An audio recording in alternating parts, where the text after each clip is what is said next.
Hola, buenos días. Vamos a hablar en esta píldora y en las sucesivas de la organización territorial del Estado.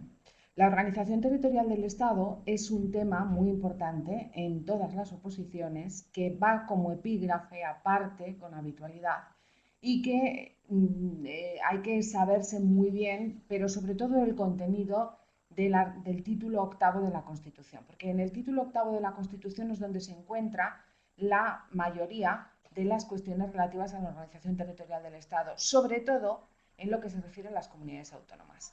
En lo que se refiere a las administraciones locales, sí que habrá que complementar el estudio cuando nos lo pidan con las normas que se refieren a la administración local, que será la ley reguladora de las bases del régimen local, en el caso o en algunos supuestos también con la ley de la administración local de Aragón, que se llama comúnmente como LALA, en algunas oposiciones, sobre todo en las que versan sobre, bueno, las que vayan para ayuntamientos, diputaciones provinciales, esto seguro nos lo tendremos que estudiar, y hay otras en las que DGA, universidad, el Estado, en el que habrá que saberse algunas cuestiones relativas a lo que es la ley de bases del régimen local. En cualquier caso, todo el contenido de las comunidades autónomas es lo que se recoge en el título octavo de la Constitución porque no hay regulación más allá de eso, salvo lo que se refiere a la financiación de las comunidades autónomas. Pero en cuanto al proceso de constituirse territorios en comunidades autónomas, solamente se encuentra la regulación constitucional.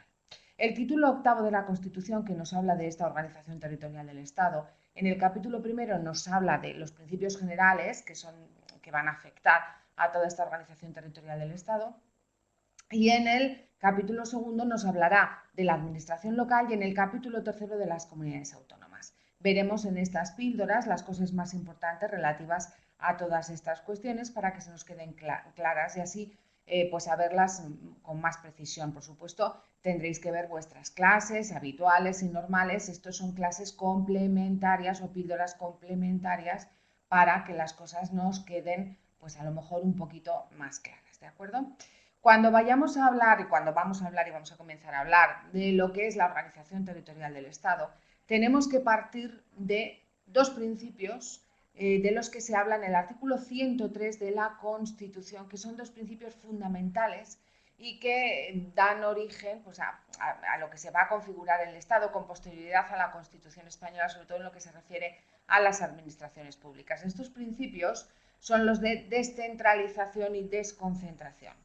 Se nos dice en este artículo 103 de la Constitución que la Administración actúa con objetividad, siempre sujetándose al principio de legalidad y con objetividad y en aras y para los intereses generales, de acuerdo con una serie de principios. Y dos de ellos, importantísimos, son los de descentralización y desconcentración. La Administración sirve con objetividad a estos intereses generales, de acuerdo con estos principios. ¿Qué es el principio de descentralización? El principio de descentralización que es fundamental para comprender este título octavo de la Organización Territorial del Estado implica que a partir de la Constitución española se concibe España no como una administración centralizada en Madrid, como sucedía en el régimen anterior al régimen democrático que se establece a partir de la Constitución española. Antes de la Constitución española, antes de establecerse pues, todo lo que es el sistema democrático y España como un Estado social y democrático de derecho, había una dictadura en la cual había solamente una única administración que se encontraba centralizada en Madrid. Era un centralismo. Esto tiene como perjuicio que para determinar, para las zonas más pequeñas, pues la administración está muy lejos del ciudadano. Entonces, el descentralizar la administración implica que habrá otras administraciones más cercanas a cada uno de los ciudadanos. Por ejemplo, en Aragón tendremos nuestra comunidad autónoma de Aragón y la problemática aragonesa se puede gestionar mejor desde Aragón. Al mismo tiempo, cada uno de los ayuntamientos en cada uno de los municipios gestionará competencias municipales y lo va a hacer de forma mejor porque la proximidad al ciudadano hace que se conozca más su problemática, que se conozcan más las cosas que les pueden afectar y que por tanto se puedan regular y se puedan gestionar de una manera más eficiente y eficaz. Esto es lo que es la base del sistema descentralizado en cuanto a la administración pública. Si todo está en Madrid, pues lo que suceda en un pueblo de Galicia viene muy lejos y en Madrid no se va a tener conciencia de esto. Si todo está centralizado en Madrid, es más fácil que todos los beneficios y toda la gestión se realice en la capital y en los sitios más grandes, no en zonas más pequeñas. Entonces, a partir de la Constitución española, a partir de que España se constituye como un Estado social y democrático de derecho, uno de los principios importantes es que el segundo de los poderes del Estado, que es el poder ejecutivo, gobierno y administración, esta administración va a estar descentralizada y, por tanto, el Estado se va a organizar territorialmente en municipios, provincias y en comunidades autónomas. Esto implicará que se descentraliza esa gestión administrativa por esta razón que os he explicado antes y, por tanto, las competencias ya no están en Madrid únicamente, sino que hay competencias en comunidades autónomas, hay competencias provinciales y hay competencias municipales. Las competencias aparecen, por tanto, descentralizadas y competencias que serán propias de municipios, pues serán ejercidas por estos municipios por la proximidad que habrá pues con los ciudadanos de estos municipios. Otras competencias serán de las diputaciones provinciales, otras se atribuirán a las comunidades autónomas y, por tanto, también, o por fin, mejor dicho, habrá competencias que serán estatales ya para todo el conjunto de la nación. Esto no está reñido, evidentemente, con que España es única e indivisible, patria común de todos los españoles, sin perjuicio del derecho a la distinta, o sea, del derecho a la autonomía de las distintas nacionalidades y regiones que la integran. Esto se recoge en el artículo 2 de la Constitución. Se concibe España como un único Estado, una patria común, un Estado social y democrático de derecho. Pero dentro de este territorio español habrá una división territorial en lo administrativo, una división territorial que será en comunidades autónomas, en provincias, en municipios, cada uno de ellos con sus competencias en virtud de este principio de descentralización. Y esto es muy importante que lo sepamos. Es un Estado autonómico, con autonomía tanto para estas comunidades autónomas como autonomía también para otras administraciones como municipios y provincias a través de sus ayuntamientos y diputaciones provinciales.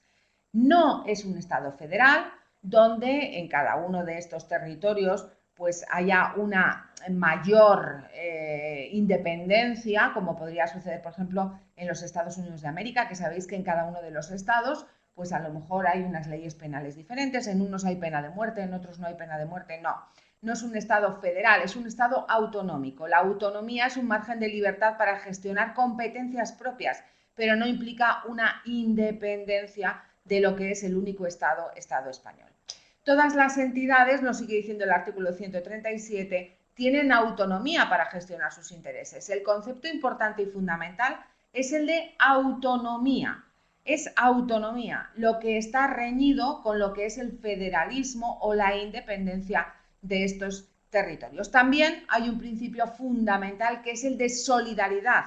La solidaridad se consagra también en el artículo 2, cuando se dice que España es única e indivisible sin perjuicio del derecho a la autonomía de las distintas nacionalidades y regiones que la integran y la solidaridad entre todas ellas. Esto implica que habrá una solidaridad interregional, una solidaridad entre todos los territorios que componen el Estado español, de tal suerte que si hay algunos que están más dotados económicamente o de recursos y tal, regirá este principio de solidaridad entre todos los territorios, de forma que se ayudarán los territorios entre sí. Para eso nos encontramos con una serie de instituciones estatales como el Fondo de Compensación Interterritorial o con competencias del Estado para asegurar y garantizar esa solidaridad, equilibrio económico entre todas las partes del territorio español.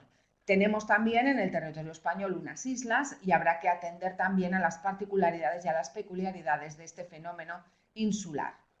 En ningún caso las diferencias que hay entre estatutos de autonomía pueden implicar privilegios ni económicos ni sociales. Los estatutos de autonomía van a tener que garantizar, o la existencia de estos estatutos de autonomía, garantizar este principio de solidaridad que se consagra en el artículo 2 de la Constitución española.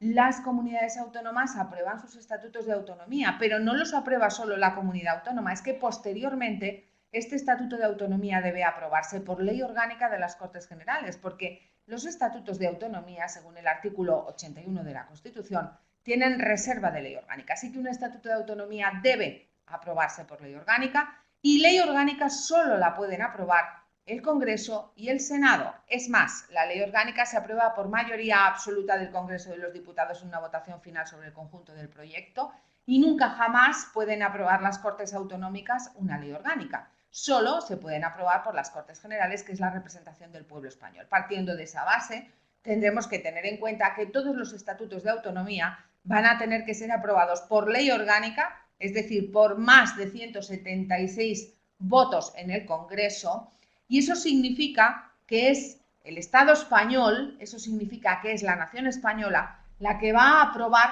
todos y cada uno de los estatutos de autonomía de las diferentes comunidades autónomas. Así que de esta manera van a ser los diputados y los senadores en el Congreso y en el Senado los que van a garantizar que se consagra este principio de solidaridad entre las distintas comunidades autónomas y que en ninguno de los estatutos de autonomía va a poder haber privilegios ni de carácter económico ni de carácter social.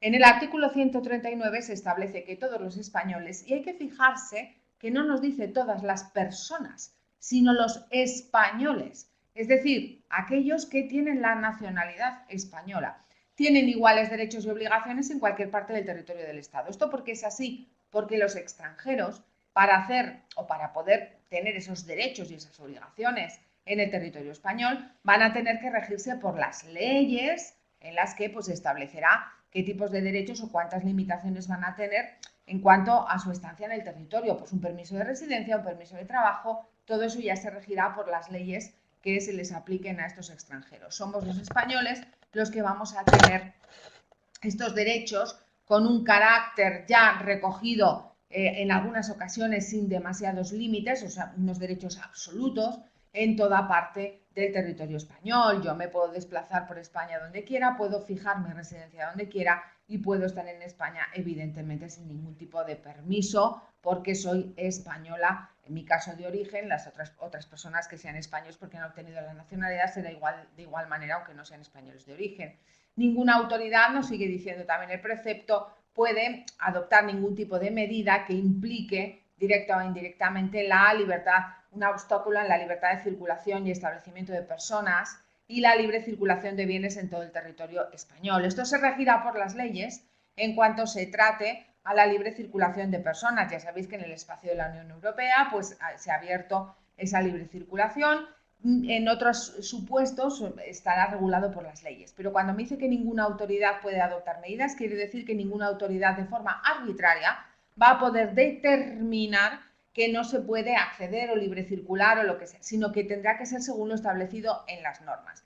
Fijaos que ahora hemos vivido con el estado de alarma, unos límites a la libertad circulatoria en el territorio español. Y esto evidentemente se ha tenido que hacer mediante normas jurídicas, pero no ha sido una decisión unilateral de una autoridad concreta y determinada, que lo que estaría entroncando el que se pudiera hacer eso es con una vulneración de derechos, dado que sería una decisión de una persona. No, estas cuestiones que son de forma excepcional, cuando hay unos obstáculos a las libertades de circulación, etcétera, se van a tener que hacer siempre sujetándose a las leyes y a lo establecido en las normas. Bien, este será un poco el encuadre de lo que sería la organización territorial del Estado. Procederemos a explicar en la siguiente pildorita el capítulo segundo y más aspectos relacionados con otras cuestiones y así de esta manera tener esta visión general que nos permite comprender mejor la materia. Nos vemos el próximo día. Hasta luego.